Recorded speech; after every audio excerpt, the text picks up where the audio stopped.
មុខខាត់ខំការពារទោះក្តៅរងាតស៊ូយប់ថ្ងៃពុកព្រាត់កូនប្រពន្ធប្រត់ប្តីគ្មានចាំងប្រស្រីបែកបាំងគ្រួសារ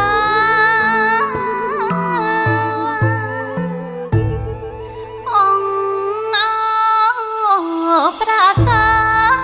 ទព្រះវិហារខ្ទេចខ្ទីអង្គហើយសែនខ្លោចផ្សា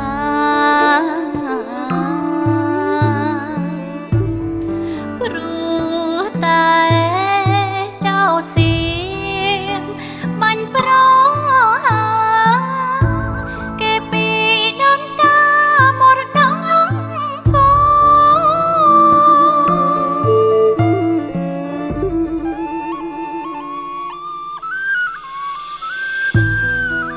សូមវិញ្ញាណខន្ធវិរៈតងតបពលីជីវិតការពីទឹកដីទឹកភ្នែកកូនខ្មែរចងចាំពេកក្តៅចា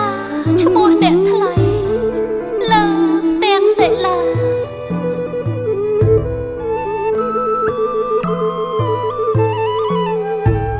យើងចាប់ដៃគ្នា